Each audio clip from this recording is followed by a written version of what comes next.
Yes, over here. Yes. Bring it, Mike, wait for the microphone. Yes, I am Fuad Ashkar. Yes, there is an impact, and you ask a question which is better how we think about it.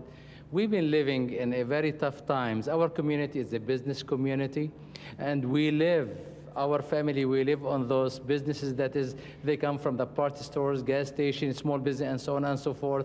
People, they don't have money to spend, and eventually it's going to affect everything. I work for a utility company. You know, our revenue has been dropped. The manufacturing plants used to work 24 hours. Right now they are working 10 hours, 8 hours, so everything's impacted. And if you ask me, what do you think?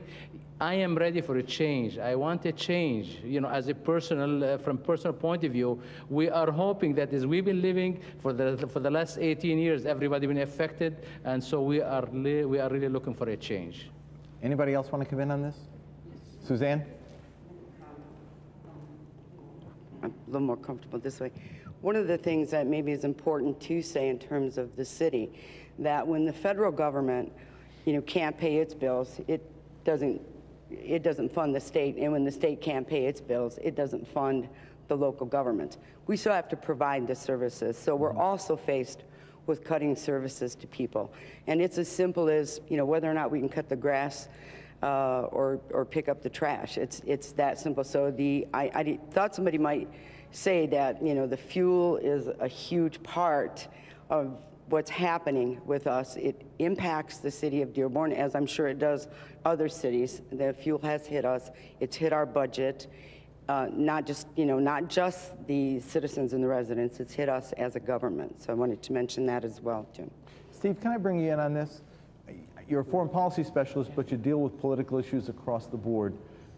It's interesting to me that when this election began, Iraq was the #1 issue, and by most recent polls over the last really 3 or 4 months, over 50% say the economy is the #1 issue.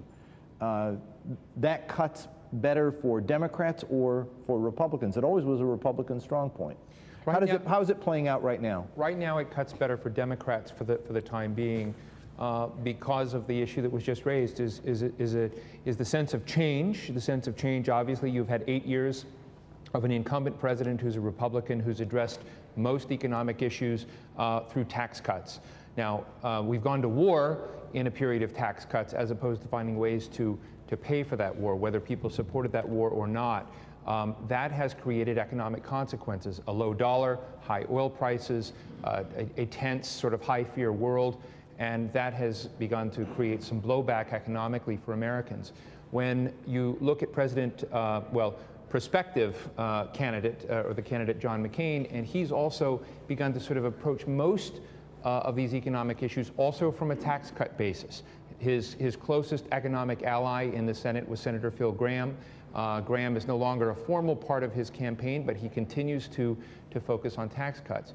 Where both of them come in and look at differently, which might be a hope for Michigan as well as other states, is both are very, very committed to major infrastructure expenses, that people are looking, and investments, looking at the fact that the United States has done very little in the last 8 years to really push infrastructure, and that means, you know, hospitals, schools, roads, broadband, and renewing that. And there's not much distinction between Obama and McCain on those 2 points. And I'm sure there are other areas they aren't. But right now, it cuts closer for change, and i.e. for the Democratic response.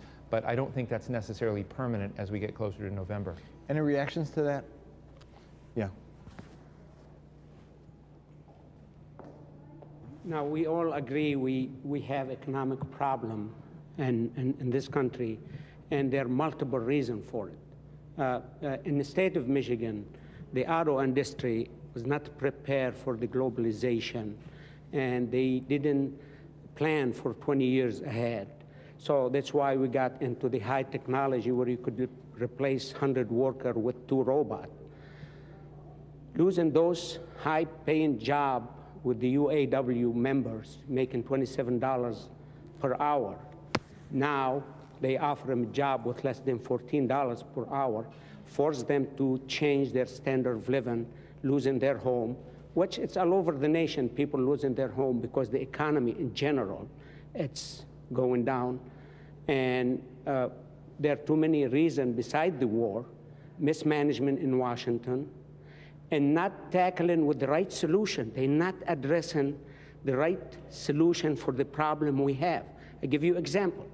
In the state of Michigan, people losing their job, and they didn't have education or ability to do different job. So the governor came up with No Worker Left Behind, with ET, education and training. Now, they give us fund for our Southeast Michigan, which it's the area I'm in. And they said it's 1 year money in budget to educate and train people and fast track for 6 months. You don't have to go to college for 4 years. If General Motors needs a special job, then we send you with special curriculum to one of the college. In 6 months, they train you, and the state of Michigan pay for it. In less than 5 months, we run out of funds because of the people in line. Now, I traveled to Washington, and I met with Congressman Dingell and some other elected officials from the state of Michigan, and they said, we wish we could tell you anything, but the president recommended 40 million cuts in the education and training funding. Mm-hmm. What's more important than put people to work and make them pay taxes, mm-hmm. or give them a $300 tax deduction? Let me come back to Ish on that. In terms of the training programs, can the state of Michigan absorb the budget, or does it need support from?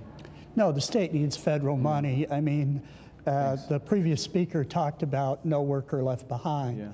Yeah. We've been able to put together the money for that, and also a program in my department called JET, and now JET Plus, which provides training. But we can do that for a year. What does that stand for? Jobs, Education and Training Program.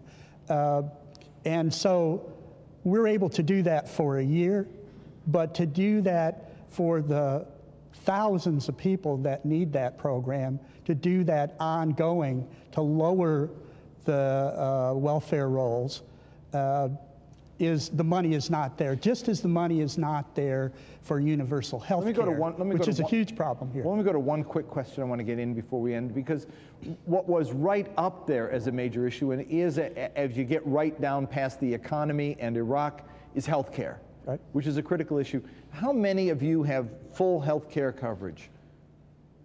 How many don't?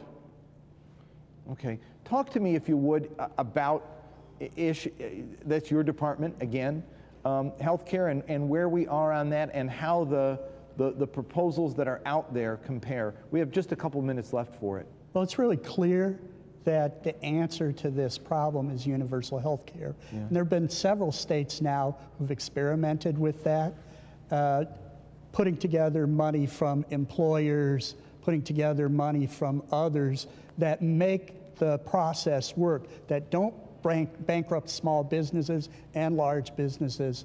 And we know that the process can work.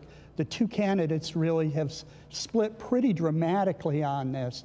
You have McCain saying that universal health care really is not the answer, but there are some supplements that will work. And you have Senator Obama, who has said that we must have universal health care. And I think he's right. You know, even one of the people being looked at as a Republican vice president, Mr. Rockefeller, Governor Rockefeller, also has universalized health care in his own state, but would not come forward because of the McCain presidency and say that that's an answer for the United States. That's all the time we've got for this segment. We'll get to you in the next segment, but we'll take a break right now and come back and talk about another set of issues.